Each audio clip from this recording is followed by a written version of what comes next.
You will hear a number of different recordings, and you will have to answer questions on what you hear. There will be time for you to read the instructions and questions, and you will have a chance to check your work. All the recordings will be played once only. The test is in 4 parts. At the end of the test, you will be given 10 minutes to transfer your answers to the answer sheet. Now turn to Part 1.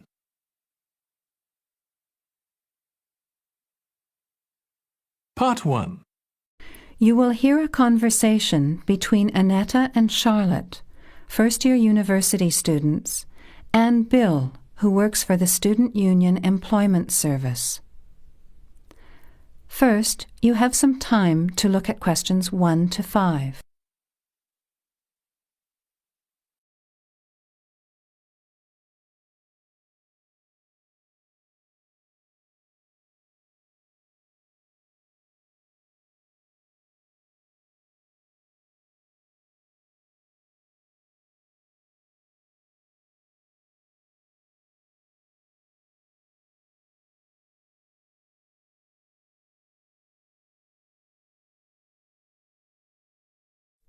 Hi Bill, this is my friend Charlotte. She's doing first year science too. Pleased to meet you, Charlotte. Annetta told me you want some part-time work. Now, I just have to complete your details on the computer. What's your surname? Johnston. With an E? Yes, Johnstone.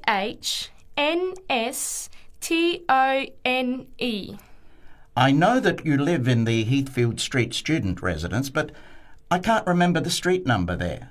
It's 126. 126. Good. And the phone number? Well, actually, I never give people that number because sometimes nobody answers or they forget to pass on the messages. So, I bought a mobile phone yesterday, but I can't remember the number. I think it's 0414 847 748. I'll just check. No, sorry, not 748. It's 749. 0414 847 749? Yes, that's right. I must try and remember it. And what sort of work are you looking for? Well, anything really, I suppose, though it depends when it is. I'd rather work during the day, if that's possible. How many hours a week were you thinking of? Oh, I'm not sure. Maybe about 10. But I need to keep at least 2 days a week free for study. Do you have any work experience? Not much, though I used to help in my uncle's shop when I was at school. OK, well, I'll put it in, but we don't usually get shop work. What about gardening? I'd rather not. Everything I touch dies. What other kinds of work are there? Well, there's a lot of demand for house cleaning, fast food preparation and kitchen work and pizza delivery if you've held a driving licence for 12 months. I'm not sure. Can I have a look at the vacancies while you talk to Annetta? You now have some time to look at questions 6 to 11. As you listen to the rest of the conversation, answer questions 6 to 11.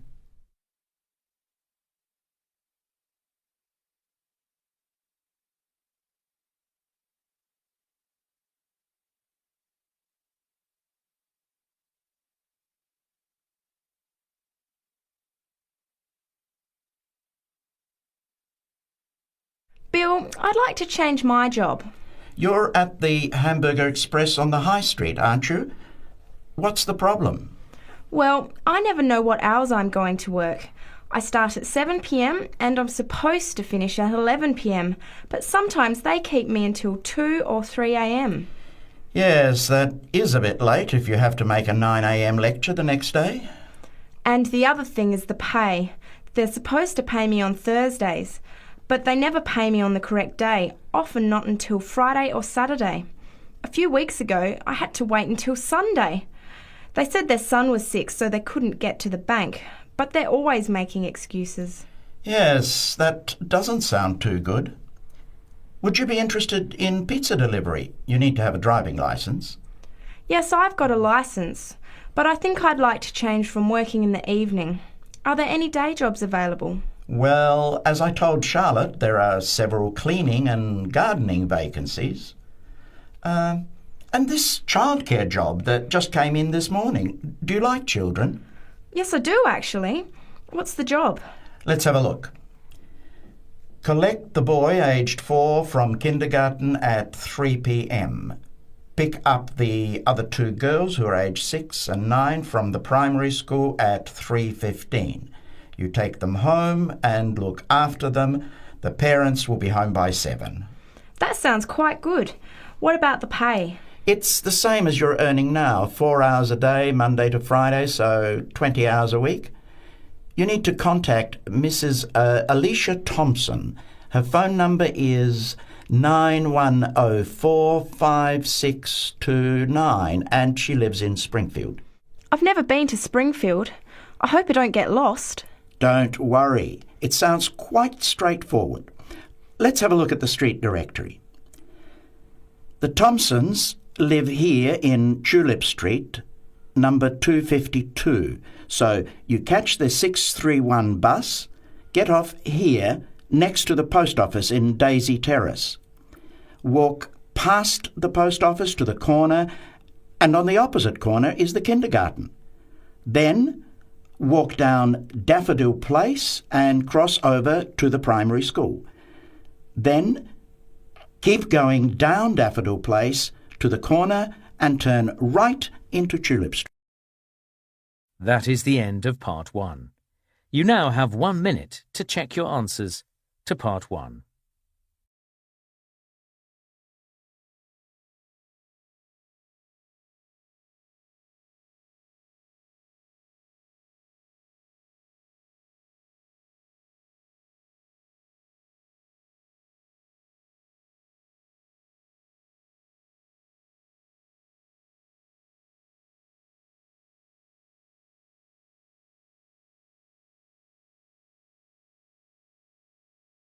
Part 2. You will hear the Overseas Student Officer talking to some new students about the arrangements for an excursion to Ironbridge.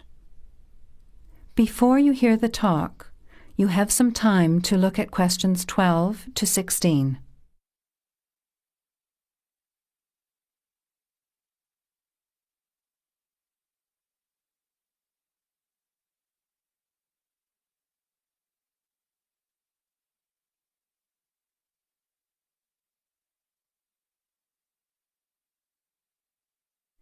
Now, listen carefully to the first part of the talk and answer questions 12 to 16. Hello everyone, my name is Pamela Sutcliffe and most of you already know that I'm the Overseas Student Officer here at Salopian Technical College. Next Tuesday, the 28th of September, we have arranged an excursion for all new students to the important historical town of Ironbridge. We are hoping you'll all come, because not only is the history of Ironbridge very important and interesting, but also an excursion like this is a relaxed and fun way to get to know each other. Ironbridge is about 55 kilometres from here, and we'll be travelling by the college bus, which holds 40 people. If there are more than that, we'll bring a couple of staff cars as well, though I might ask you to indicate on the list if you have a car and would be willing to take a couple of passengers. The list I'm referring to is up there on the student notice board, and if you would like to come on Tuesday, would you please add your name as soon as possible? By the way, could you please print your name clearly? I know some people have wonderful signatures, but often I'm afraid I can't read them, which can cause problems. So if we need extra transport and you could bring your car, can you tick the car column next to your name? Could you also add your student number and your telephone number, just in case there are any last-minute changes and we have to contact you? The other information I need to give you is about lunch. There's a very nice little restaurant in Ironbridge which gives a 15% discount to the college when we bring groups. That means lunch is only about £4, and they do good vegetarian meals too, so it's usually no problem for those of you on special diets. But if you prefer to eat your own food, that's fine too, either on the bus or in the park. But I'd encourage you to try the restaurant. Now, talking of costs, I should tell you that the bus will only cost you £10, and if you bring your car, we'll pay for the petrol, so you get a free trip in return for driving there. Will you please sign up by Saturday at 6 p.m. at the latest? The list is closed after that. We will depart at 9:30 a.m. sharp on Tuesday morning, so please make sure that you arrive at least 15 minutes before so that you can find a seat and get settled on the bus. Before the talk continues, you have some time to look at questions 17 to 21.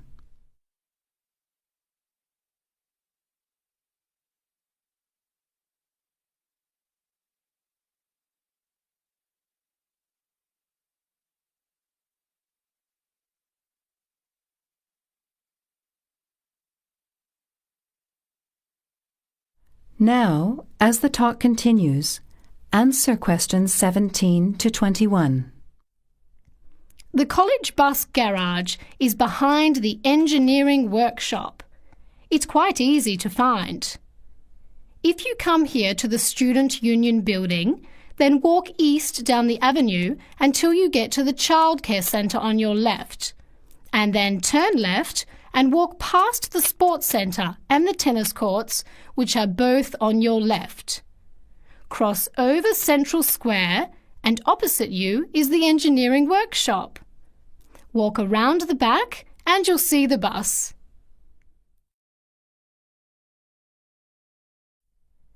Please wear comfortable shoes, as we'll be walking around Ironbridge and be on our feet for most of the day.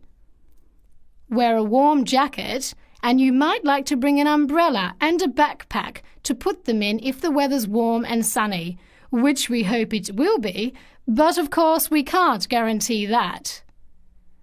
Certainly bring your cameras and any snacks or drinks for the bus journey there and back, which should take about an hour and a half each way. You should all check the notice board on Monday, and we'll also put a note in your mailbox to confirm arrangements, so don't forget to check it. Now, why are we visiting Ironbridge? Well, Ironbridge, as the name suggests, has got the original iron bridge. That is, the first ever iron bridge in the world. It was the birthplace of the Industrial Revolution, and for 40 years it led the world, as Britain changed from an agricultural society into an industrial one. It's hard to imagine today that this pretty, sleepy little tourist town was one of the most important places in England for over a century. Just imagine, 200 years ago, people from all over Europe and even North America came to Ironbridge to learn about what was then the latest technology. Today it is listed as a World Heritage Site by the United Nations, as they consider the unique collection of industrial monuments rank it alongside the Grand Canyon, the pyramids, and the Great Barrier Reef. One place that's fun to visit is Blist Hill, which is a reconstruction of a small Victorian industrial town where people are working and living as they did 100 years ago. I hope you'll enjoy the day. It's been a very popular excursion in previous years, so I'm looking forward to going again next Tuesday. Now don't forget to put your name on the list as soon as possible. That is the end of part 2. You now have half a minute to check your answers to Part 2.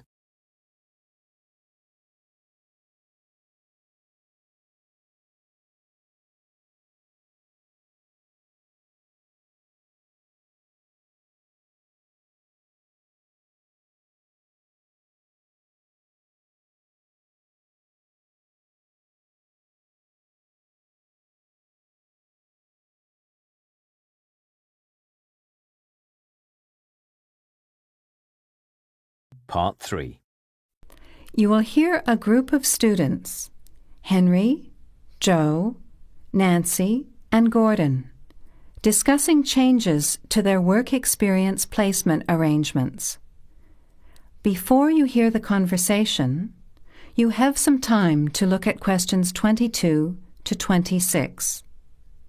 The first two student arrangements have been done for you.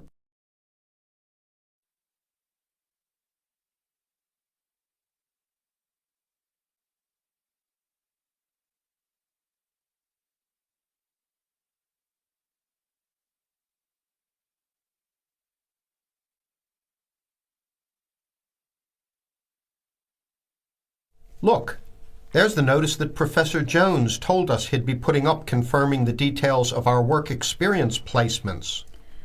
But I thought that was already arranged. No, he said he'd have to check with the companies that the days we preferred were okay for them. Let's see if any have changed. Teresa's not here today, but her name's first. It says the Uni Bookshop, Friday mornings starting on the 23rd of March. So nothing's changed. I'll let her know. What about Manuel? He's not here either. Is he still going to the music store in the High Street? If it's mainly music, yes, he's still down for that on Friday afternoons starting on the 9th. The day's different. It's changed from Tuesday mornings, but that's okay. I'll tell him. He'll really enjoy listening to music all day. Now, where's my name? Henry. Here it is. I'm going to the beauty shop, and I said I preferred Thursday afternoons. Oh, good, that seems okay. And my start date hasn't changed either. Joe, what day did you opt for? I'm going to Highway Hotels on Monday mornings. Yes, that's okay. And starting on Monday the 12th of March. Oh, has that been changed? Okay, I was scheduled to start the week before. I'll just make a note of that. What about me, Henry? Have I still got the Explore travel service on Wednesday mornings? Just a minute. Where's your name? Let's see. Nancy. Okay, here it is. Explore travel on Wednesdays, yes, but afternoons, and starting date is Wednesday the 14th of March. Has the date changed? No, not the date, just the time, which is fine. I'll get to sleep in. You lazy thing, Nancy. Chris's name is next on the list. Gorgeous Gowns Fashions. What a name. Yes, it sounds good, doesn't it? I'm hoping he'll bring me some free samples. So, has he still got Wednesday mornings? Yes, Wednesday mornings starting on the 14th of March. Okay, I'll tell him when I see him tonight that his arrangements haven't changed. Gordon, what about you? I chose that software company that makes computer games.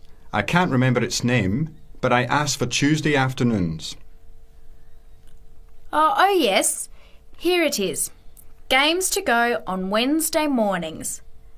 There's a note here saying they have their weekly staff meetings on Tuesday afternoons, so that wouldn't be much use to you. That's why they've changed it to Wednesdays, starting on the 21st of March, so you can see their working setup. OK, I'm glad they've changed it. I don't think I'd want to sit through a meeting every week.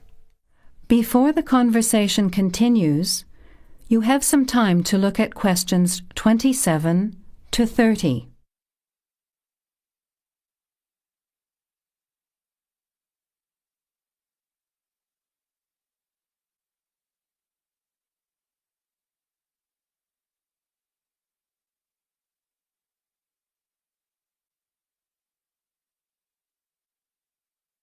Now, as the conversation continues, answer questions 27 to 30. Can someone remind me what time we have to get to our placement in the afternoons? It says here, mornings start at 9 a.m. and afternoon sessions at 1 p.m. Oh, that's a shame. I thought Professor Jones was going to change it to 9:30 a.m. and 1:30 p.m. Yes, he did say that he'd try to make it later, but obviously that wasn't possible. By the way, just in case, what happens if we're ill or something and can't make it? Do we phone the college or the place we're going to? I think we have to phone the company first and then the college.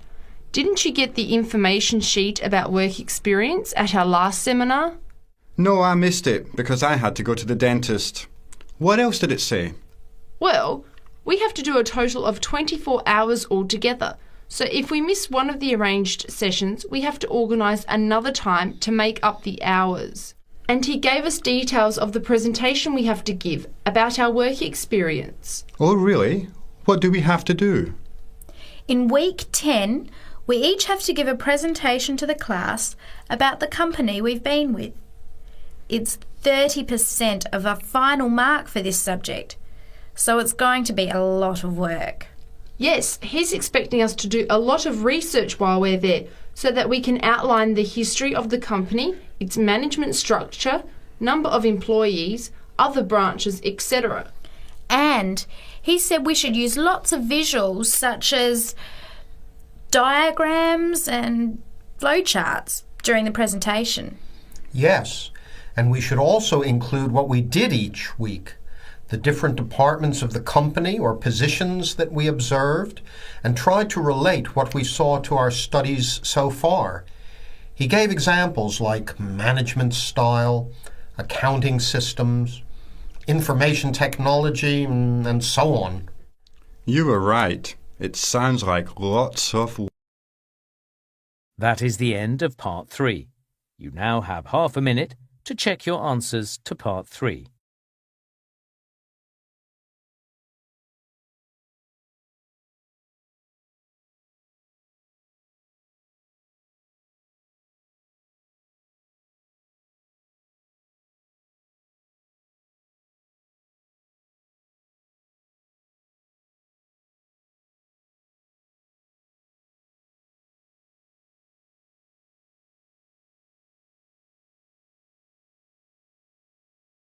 Listening, Part 4. You will hear a talk from a member of the Conservation Society talking about green cleaning. First, you have some time to look at questions 31 to 34.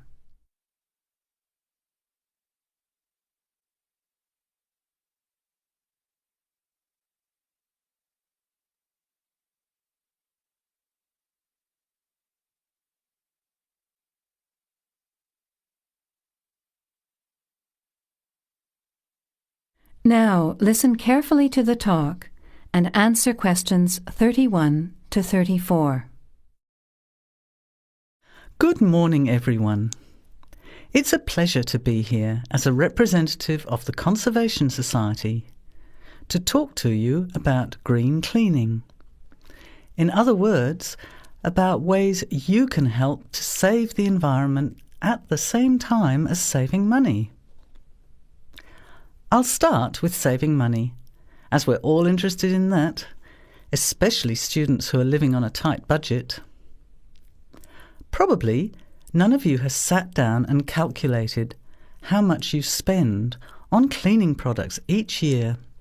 Everything from dishwashing detergent, window cleaners and so on, through to shampoos and conditioners for your hair, and then those disasters, products to get stains out of carpets or to rescue burnt saucepans. I can see some nods of agreement. Even if you don't spend a lot of time on housework, you'd end up spending quite a lot of money over a period of time, wouldn't you? We can save money on products and also use products which are cheap, biodegradable and harmless to the environment.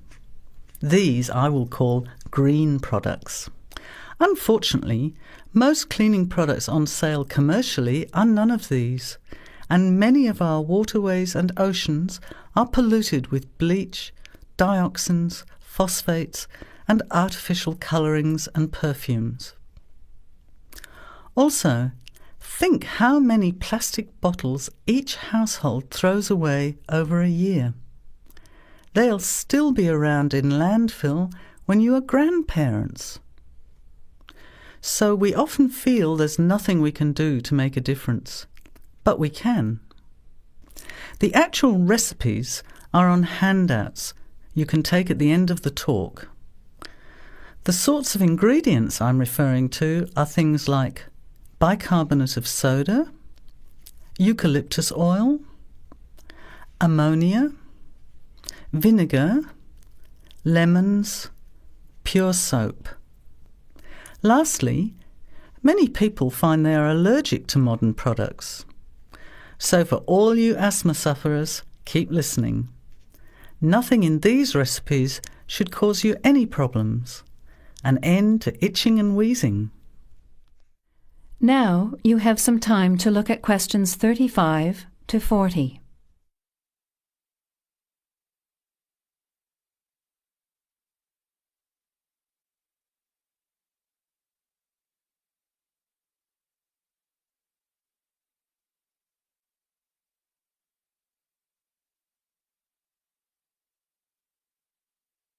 Now listen and answer questions 35 to 40. So, let's start with spills and stains. Soda water is wonderful as an immediate stain remover. Mop up the excess spill, don't rub, but apply soda water immediately. It's great for tea, coffee, wine, beer and milk. As is salt or bicarbonate of soda, which will absorb the stain. Then vacuum when dry and shampoo if necessary. While we're talking about disasters, let's quickly look at some others that can be avoided. Bicarbonate of soda is wonderful for removing smells, especially in the fridge. An open box in the fridge will eliminate smells for up to 3 months. And those terrible burnt saucepans, either sprinkle with our good friend bicarb again and leave it to stand, or cover with vinegar and a layer of cooking salt. Bring it to the boil and simmer for 10 minutes, then wash when cool. Much cheaper than a new saucepan. Then there are heat rings on wooden furniture. Simply rub with a mixture of salt and olive oil, or for scratched furniture, use olive oil and vinegar. Now, let's look at general cleaning. First, the floors. If your floor covering is made of slate, cork or ceramic tiles or lino, it probably only needs a mop or a scrub with vinegar in a bucket of water. Carpets can be shampooed using a combination of pure soap, washing soda, cloudy ammonia and some boiling water. You put a small amount of this mixture onto the mark on the carpet, rub with a cloth until it lathers, and then wipe off the excess. A smelly carpet can be deodorized by sprinkling bicarbonate of soda on the surface, leaving overnight, and vacuuming off the next day. Cleaning in the kitchen, bathroom and toilet is the next section. That is the end of Part 4.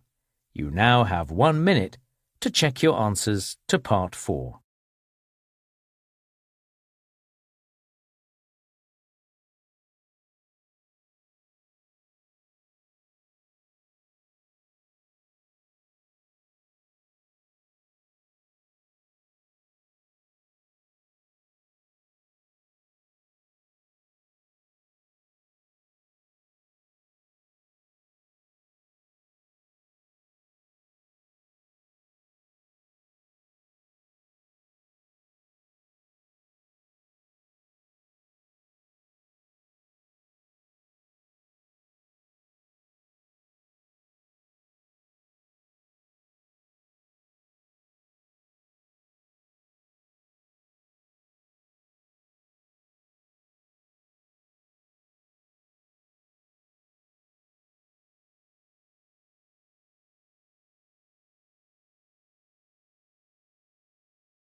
That is...